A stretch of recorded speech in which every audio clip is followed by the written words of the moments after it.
नमस्कार दोस्तों, मैं हूं आपका live designer astrologer Kunal Kumar.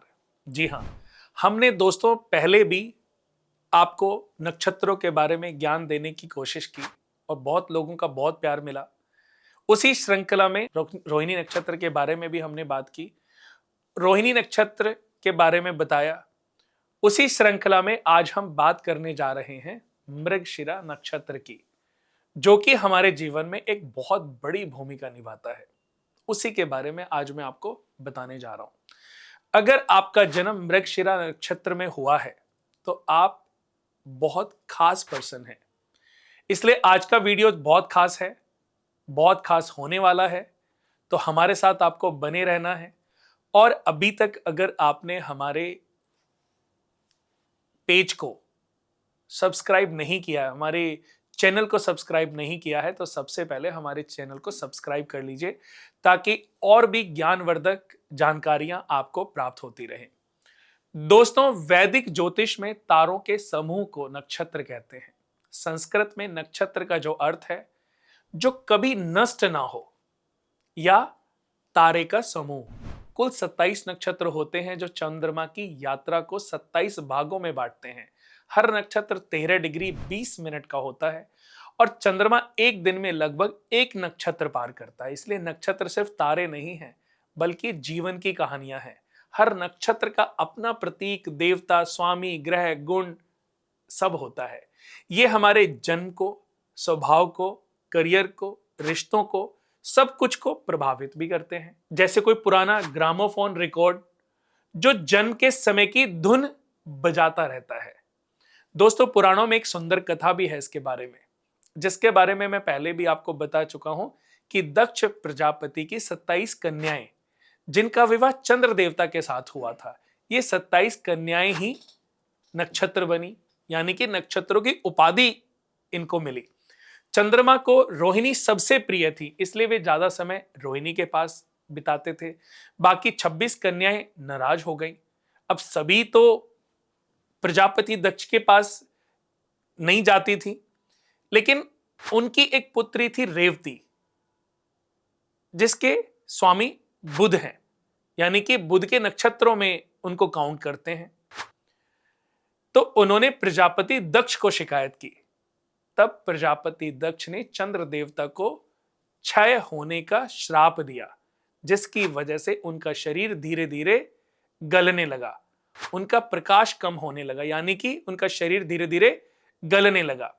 तब उसके बाद दधीचि ऋषि, अत्रि ऋषि जो उनके पिता थे, अनुसुईया माता जो उनकी माता थी चंद्र देवता की, उन्होंने सभी ऋषियों के साथ इकट्ठे होकर के वो गए मार्कंडे ऋषि के पास। उन्होंने उनसे प्रार्थना की, क्योंकि उन्होंने एक मंत्र इजाद किया था, मंत्र इनोवेंट किया था, जो था महामृत्युंजय, यानी कि मृत्यु के ऊपर भी जो विजय पा जाए उसको महामृत्युंजय मंत्र कहते हैं। वो मार्कंडे ऋषि ने ही इन्वेंट किया था। तब सभी ऋषियों ने मिलकर के उनसे रिक्वेस्ट करी और मार्कंडे ऋषि ने उनको उस मंत्र को सार्वजनिक किया। उसके बाद उस मंत्र को इतना जपा गया, इतना चैंट किया गया कि शिव भगवान प्रसन्न भी हुए और चंद्र देवता को अभय वरदान भी दिया। अब जब तक वो चैंटिंग चलती रही, तब तक चंद्र देवता को, यानी कि जो श्राप से पीड़ित थे प्रजापति दक्ष के, उनको सोमनाथ के तट पर रेत, यानी कि उनका मुंह छोड़ के बाकी उनके पूरे शरीर को रेत में दबा दिया गया, ताकि जो क्षय होने की अवधि थी वो धीमी हो जाए। उसके बाद जब अभय वरदान मिला, तो आज आप देखिए चंद्रमा 15 दिन घटते हैं और 15 दिन बढ़ते हैं। तो ये सब प्रजापति दक्ष की वजह से, श्राप की वजह से 15 दिन घटते हैं। फिर शिव भगवान का अभय वरदान, उससे वो 15 दिन वापस से चले जाते हैं। चंद्रमा का सबसे ज्यादा प्रभाव स्त्रियों के ऊपर पड़ता है। अगर हम बात करें, किसी भी स्त्री को पीरियड्स की प्रॉब्लम है, गायनिक इश्यूज हैं, कंसीविंग प्रॉब्लम है, इन्फेक्शन है, इस पूरी दुनिया में जितना भी इन्फेक्शन है वो सब चंद्रमा से देखा जाता है। कोरोना काल में आपने देखा होगा, ये चंद्र से रिलेटेड ही सिम्टम्स थे। खांसी, जुकाम, चेस्ट इन्फेक्शन, फेफड़ों का ठीक से काम ना करना, फेफड़ों का ब्लॉक हो जाना, ऑक्सीजन की कमी, ये सब चंद्रमा के सिम्टम्स। कितने लोग मृत्यु को प्राप्त हो गए। यानी कि हमारे शरीर में 2/3 जो है वो पानी है। ऐसे इस धरती पर भी आप देखेंगे तो 2/3 हिस्सा जो है वाटर है। तो वाटर का बहुत बड़ा रोल है। चंद्रमा हमारे शरीर में वाटर के रूप में भी है और हमारे मस्तिष्क में मन के रूप में भी है। ये मन ही तो है जो रावण है। मन रूपी रावण सीता रूपी आत्मा को रोज हरण कर लेता है। ये शरीर है राम, भक्ति है हनुमान। तब ये राम रूपी पुरुष इस भक्ति रूपी हनुमान की मदद से मन रूपी रावण से सीता रूपी आत्मा को मुक्ति दिलाता है। रामायण का भी यही सार है। रामायण को अगर आपने जेन्युइनली समझने की कोशिश की है ना दोस्तों, तो इसी पूरी मेरी बातों में पूरी रामायण का सार छिपा है। तो दोस्तों इस कहानी से समझ आता है कि नक्षत्र चंद्रमा के साथी हैं। जन्म कुंडली में चंद्रमा जिस नक्षत्र में होता है वही आपका जन्म नक्षत्र कहलाता है। यह आपके मन, भावनाएं और अंतर्मन को भी दर्शाता है। अब आइए इन 27 नक्षत्रों में से एक खास नक्षत्र की बात करेंगे जो कि मृगशिरा है। मृगशिरा नक्षत्र यानी कि हिरण का सिर, ये खोज का प्रतीक है। 27 नक्षत्रों में से ये 5वां नक्षत्र है। कल्पना कीजिए जंगल में एक कोमल हिरण जिसकी बड़ी बड़ी आंखें हैं, आंखें, सूंघती नाक और ऊंचा सिर। वह कुछ ढूंढ रहा है, नया चारा ढूंढ रहा है, नया रास्ता ढूंढ रहा है, नया जीवन ढूंढ रहा है। यही मृगशिरा का सार है। मृगशिरा की स्थिति आपको विस्तार से इस पर बात करते हैं। वृषभ राशि में ये 23 डिग्री 20 कला से 30 अंश तक, मिथुन में 0.00 से 6.40 तक स्थान रखता है, यानी कि विचरण करता है। कुल विस्तार 13.20 है। देवता जो है इसके सोम देवता यानी कि चंद्र देवता हैं, जो कि मन, सौंदर्य, कोमलता के कारक माने गए हैं। स्वामी ग्रह इनके मंगल है, जो कि ऊर्जा, साहस, खोज के प्रतीक हैं। गुणों की बात करें तो मृगशिरा में तमस यानी कि वृषभ भाग प्लस राजस मिथुन भाग दोनों का प्रभाव देखने को मिलता है।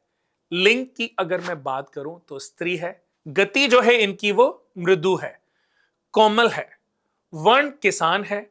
यहां चंद्रमा की शीतलता और मंगल की अग्नि का मिलन होता है। जैसे चांदनी में लाल कमल खिलता अगर आपने देखा है तो सेम वैसे ही। मृगशिरा खोज का नक्षत्र है, यानी कि ऐसे लोग बहुत ही रचनात्मक। यह व्यक्ति को जिज्ञासु, रचनात्मक और सौंदर्य का प्रेमी बना देता है, लेकिन साथ ही चंचलता भी देता है, बेचैनी भी देता है। जैसे हिरण कभी कभी एक जगह टिक नहीं पाता, कहते हैं ना वो तो अपनी कस्तूरी को ढूंढता है, तो मृगशिरा नक्षत्र वाले भी कोई क्वालिटी उनके अंदर होती है लेकिन वो ढूंढते रहते हैं। मृगशिरा वालों में पॉजिटिव क्या होता है पहले इस पे बात करते हैं। सबसे पहला इनका जिज्ञासा, कुछ नया सीखने की प्यास, रचनात्मकता, कला, लेखन, डिजाइन में महारत हासिल कर लेते हैं।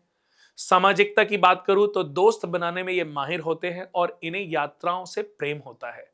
घूमना, नई जगह देना, नया कुछ भी एक्सप्लोर करते रहना इन्हें बहुत पसंद है। सुंदरता की परख इनको सबसे ज्यादा है।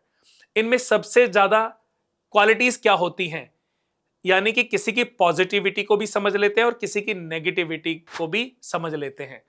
नकारात्मक गुण अगर हम देखें तो सबसे बड़ा अवगुण इनके अंदर जो होता है वो इनमें बेचैनी का भाव होता है, जिसकी वजह से ये एक जगह टिक नहीं पाते, एक जगह बैठ नहीं पाते। अगर कोई भी माता बहन अपने बच्चों के बारे में अगर चिंतित है कि उनके बच्चों का कंसंट्रेशन नहीं बन रहा है, पढ़ाई ठीक से नहीं कर रहे हैं, टिक नहीं पाते, थोड़ी देर बैठ नहीं पाते, तो आप देखेंगी तो हो सकता है कि शायद आपका बच्चा जो है वो मृगशिरा नक्षत्र का हो।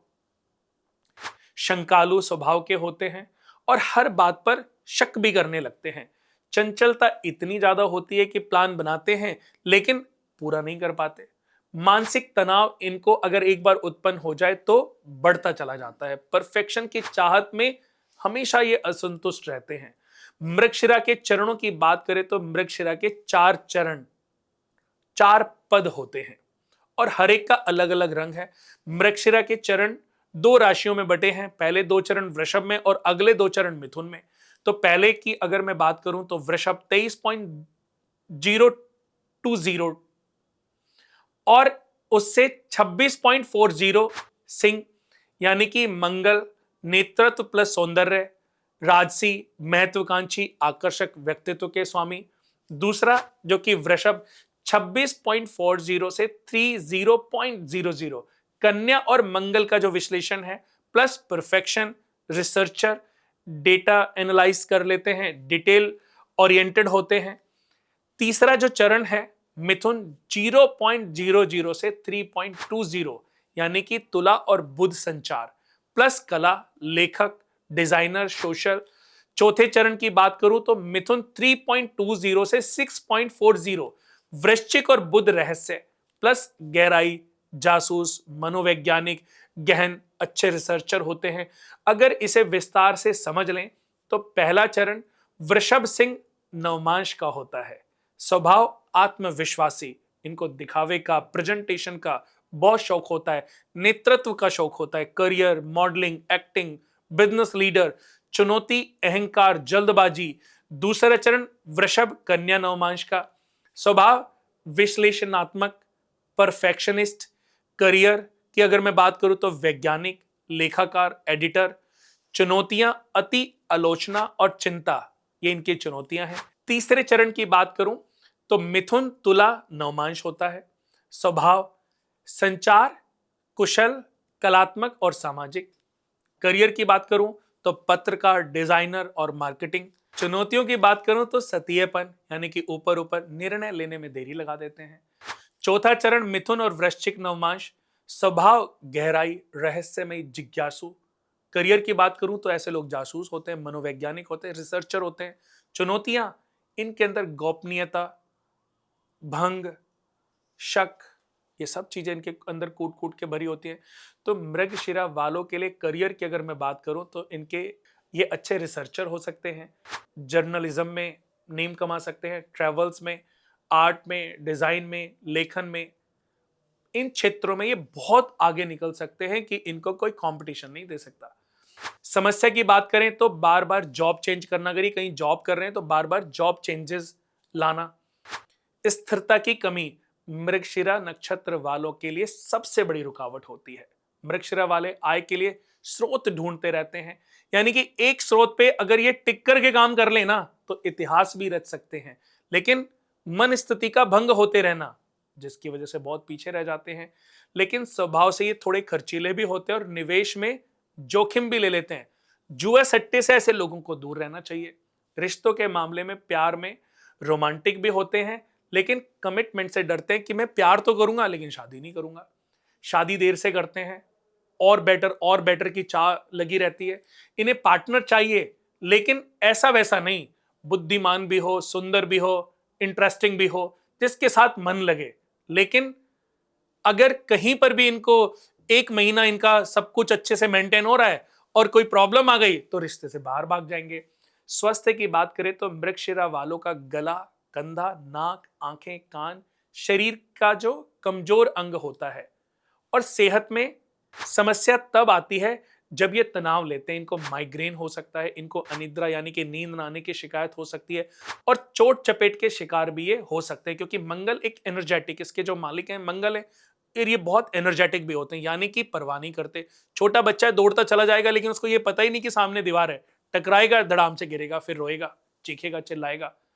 फेमस मृगशिरा सेलिब्रिटी की अगर मैं बात करूं, एलन मस्क का चंद्रमा मृगशिरा नक्षत्र में है। आप देख लो उनकी विशेषताएं किसमें है।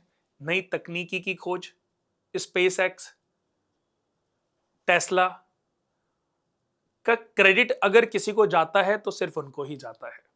दूसरा नाम के.एस. कृष्णमूर्ति, केपी पद्धति के जनक। विशेषता ज्योतिष में एक नया इतिहास रच दिया।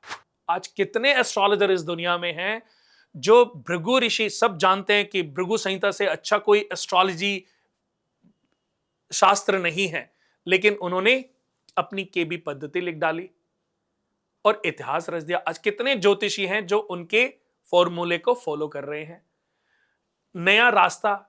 तीसरा नाम है रविंद्रनाथ टैगोर। उनके प्रभाव की बात करें तो ये कला, साहित्य, खोज के उस्ताद रहे हैं। दोस्तों, मृगशिरा हमें सिखाता है कि जिंदगी एक खोज है, हिरण की तरह दौड़ो, सूंघो, देखो, लेकिन अपने लक्ष्य को मत भूलो। यह नक्षत्र कहलाता है कि खोजो लेकिन स्थिरता के साथ, सुंदर बनो लेकिन सच्चे रहो, जिज्ञासु बनो लेकिन शांत रहो। तो दोस्तों, अगर आपका जन्म भी मृगशिरा नक्षत्र में हुआ है तो आप एक खोजी आत्मा है। आपका रास्ता अनोखा है, बस बेचैनी को नियंत्रित करना है, परफेक्शन की चाहत को संतुलित करना है और सोम मंगल की ऊर्जा का सही उपयोग करना है। उपाय की अगर मैं बात करूं तो आपको सोमवार का व्रत रखना सबसे ज्यादा फायदा दे सकता है। मूंगा धारण कर सकते हैं, सफेद मूंगा। अगर बीपी ज्यादा रहता है तो सफेद, कम रहता है तो लाल पहन सकते हैं। लाल धागे में भी धारण कर सकते हैं और मंत्र है इनका ओम सोम सोमाय नमः। ओम सोम सोमाय नमः 108 बार शिवलिंग के समक्ष बैठ करके सफेद फूल चढ़ाएं, जल अर्पित करें, सफेद फूल धारण करें, रात में तारे देखो, मृगशिरा को सलाम करो, वह हिरण का सिर जो तुम्हें नया रास्ता दिखा रहा है। तो आज आपने जाना मृगशिरा नक्षत्र के बारे में। जल्दी मिलते हैं आद्रा नक्षत्र के साथ। तब तक के लिए नमस्कार। वीडियो अच्छी लगे तो शेयर करना ना भूलें और हमारे पेज को सबसे पहले फॉलो कर सब्सक्राइब कर लो अगर अभी तक आपने सब्सक्राइब नहीं किया है। नमस्कार।